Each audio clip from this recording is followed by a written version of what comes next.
안녕하세요. 오늘은 돈과 관련된 이야기를 한번 해볼게요.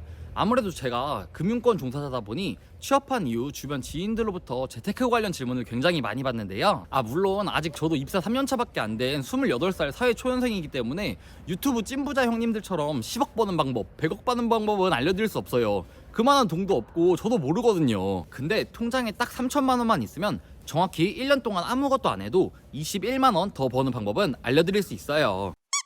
본격적으로 시작하기에 앞서 딱 한 가지만 먼저 말씀드리자면, 저는 전략하고 또 전략하는 짠테크를 그다지 좋아하지 않아요. 결국 우리가 돈을 버는 목적은 돈을 쓰기 위함이잖아요. 불금엔 치맥도 먹고 막차 끊기면 택시도 타야죠. 근데 그러기 위해서는 한 가지 전제 조건이 붙죠. 전략을 안 할 거면 돈을 더 벌어야죠. 그렇기 때문에 오늘 영상에서는 아주 작은 노력으로 돈을 더 벌 수 있는 방법을 알려드릴게요. 만약 본인의 3분 분급이 21만 원을 넘으면 안 봐도 돼요. 그런 분은 이걸 볼 시간에 일을 하는 게 더 효율적이죠. 근데 그게 아니라면 딱 3분만 제 이야기를 들어보세요. 각설하고 오늘 영상에서 말하고자 하는 포인트는 제2금융권 저율과세인데요. 쉽게 설명하자면 새마을금고, 신협, 지역농협 등 제2금융권에 예금을 맡기면 세금을 조금만 뗀다는 의미인데요. 그 한도가 3천만 원이고요. 이게 무슨 말이냐 하면, 우선 여러분이 월급 270만 원을 받는 20대 후반 입사 3년차 직장인이라고 가정을 해볼게요. 그러면 대략적으로 한 달에 170만 원은 월세, 생활비, 경조사비 등으로 지출하고 나머지 100만 원씩은 36개월 동안 모아서 3,600만 원 정도를 통장에 모아준 상황이겠죠. 그럼 아마 대부분의 사람들은 이 3천만 원을 나중에 차를 사기 위해, 결혼하기 위해, 집을 사기 위해서 우리, 신한, 국민은행 등 제1금융권에 예금을 해놨을 거예요.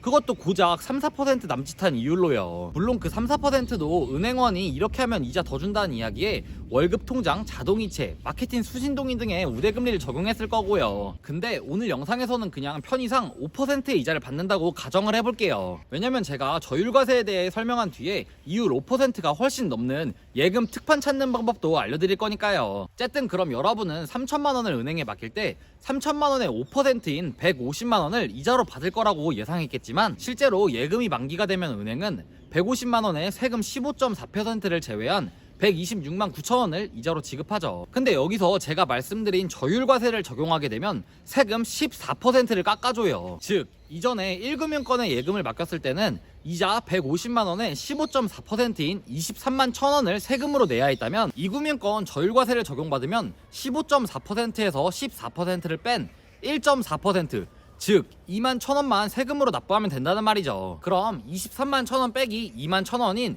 그 차액 21만 원을 더 버는 거고요. 앞서 제가 복잡한 숫자들 나열하며 설명을 했는데요. 결론은 1금융권이 아닌 2금융권 예금을 가입해서 세금을 조금만 내자는 겁니다. 세금을 안 내는 건 탈세지만 세금을 줄이는 거는 똑똑한 절세니까요. 애초에 2금융권은 1금융권에 비해 예금 이율이 높고 그 와중에 특판 같은 경우에는 더 높아요. 그 정보는 네이버 블로그 재테크는 티끌모아 태산처럼을 참고하면 좋은데요. 저도 작년부터 꾸준히 보고 있는 블로그인데 예적금 특판 정보가 수시로 업로드되고 있고 저율과세 적용 방법도 상세하게 설명이 되어 있거든요. 실제로 저도 이번 연도 초에 신협에 3천만 원을 저율과세로 가입했거든요. 물론 만기가 되면 또 특판을 찾아서 저율과세로 가입할 예정이고요. 근데 분명 2금융권은 위험하다고 생각하시는 분들이 있을 거예요. 그쵸, 상대적으로 위험하죠. 심지어 몇 달 전에는 새마을금고 부도 날 것 같다고 계속 뉴스에서 이슈되기도 했고요. 근데 일단 2금융권이 부도가 나더라도 1금융권과 마찬가지로 5천만 원까지는 무조건 원금 보장을 받을 수 있어요. 약간 그 절차는 다르지만요. 아울러 은행은 쉽게 안 망해요. IMF 이후에 나라에서 은행한테 너네 이 정도는 현금으로 꼭 보유하라고 지시한 게 있거든요. 그리고 은행이 무너지면 나라가 흔들린다는 건데, 그럼 3천만 원 걱정할 게 아니라 구조조정으로 잘릴 걱정해야 돼요. 마지막으로 예금 적금으로 언제 부자 되냐고 말씀하시는 분들 있을 거예요.